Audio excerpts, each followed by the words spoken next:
The United States wants to make an offer that Mexico cannot refuse. The senator just said, you Mexicans are cats. If President Lopez Obrador invited the American military and our law enforcement personnel to come into Mexico and work with his, we could stop the cartels, couldn't we? I believe, Senator, that we can stop the cartels. Okay, have you made that suggestion to President Biden? If I could, I believe that we can stop the cartels by... Have you made that suggestion to President Biden?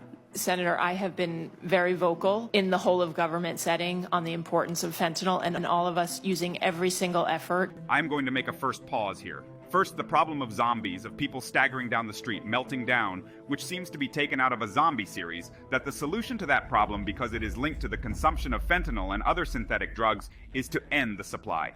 In other words, it is not a problem of demand. How incongruous, isn't it? It is not a problem that American society is unstructured, that people's material conditions are miserable, that wages pay the same after 50 years, and invariably that productivity has increased by 70%, that there is violence, that there is racism, xenophobia, discrimination, abuse, gender discrimination, discrimination of all kinds, of creed, of race, of color. Conditions are miserable for the bottom of the pyramid for poor and lower middle class people in the United States. That is not the problem. The problem is that Mexico sells them drugs, because the problem is definitely not the drugs. The problem is the material conditions that produce the need to tolerate the miserable life that these people have. Whose sons and daughters are dying, look at it. Our economy is $23 trillion.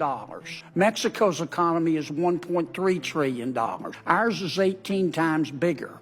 We buy $400 billion every year from Mexico. Without the people of America, Mexico, figuratively speaking, would be eating cat food out of a can and living in a tent behind an outback. Basically, the senator just said, you Mexicans are cats. Our $23 trillion economy and your 1.4 scratch economy, of which 400 million depend directly on the United States. If it were not for us, for our charity, for the goodness of our hearts, because they are always morally superior, right? If it weren't for the goodness of our hearts, you cats would be eating cat food in tents behind a dumpster. That's basically the position that the Lord and Master of the Anglo Empire, the dominant hegemonic ideology, has on its subjects. And here I specifically want to use the word subjects, because this is what is important in this second part of the analysis.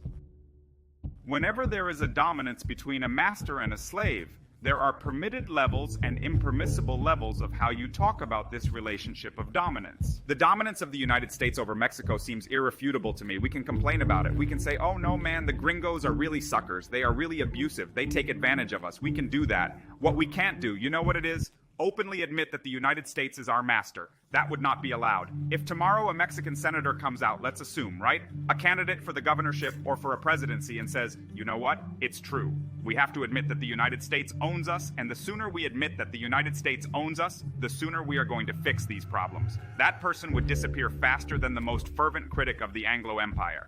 That could be me in this case. I hope no one is watching this, because criticism is the norm. The place of the slave is to complain about the master. What we cannot do is recognize the place of the master. So why don't you and the president, embarrassing no one, get on the phone and call President Lopez Obrador and make him a deal he can't refuse to allow our military and our law enforcement officials to go into Mexico and work with his to stop the cartel? Godfather music plays and he says, I'm going to make you an offer you can't refuse.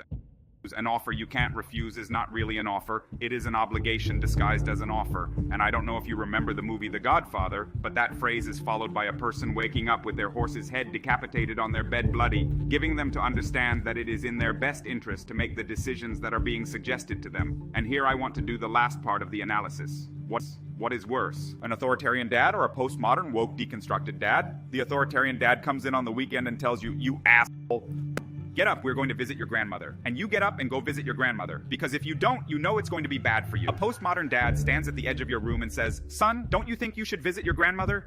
Think. Your grandmother loves you very much. You would hurt her very much if you didn't go with us. What happens subjectively to us when confronted with these two types of power? Authoritarian power somehow preserves your freedom. Why? Because they force you to go. You can get angry. You can say, fuck you, dad, I didn't want to see grandma. Grandma always tells the same stories and she doesn't know how to cook anymore. If they force you, you can say, I didn't want to. You can come to your own freedom and your own conclusion that you didn't want to go because you were forced. But the postmodern dad who stands on the edge of the door and tells you that your grandmother would be very sad if you don't go visit her, forces you to use the same line of logic that he does and subvert your freedom and your ability to think to his. If you actually make him an offer that President Mexico can't refuse and President Mexico accepts that offer and the country ends up in ruins, whose fault is it going to be? There is nothing to complain about because you accepted the offer. Somehow you were subverted by our logic. You adopted our logic as your own and you asked us for help. And here is where I find the strangest part of this whole case, that there are people in Mexico today who are asking for American intervention in the country without understanding the geopolitical, economic, developmental, and subjective implications if we were to fold our hands and allow the American invasion of Mexican sovereignty. Historically, military interventions in the United States end in tragedy, catastrophe, misery, paramilitary groups, terrorism, and in material situations for the people much worse than they were before the military intervention. But still, the United States remains stubborn that there should be a military intervention in the United States to help them with the narco problem.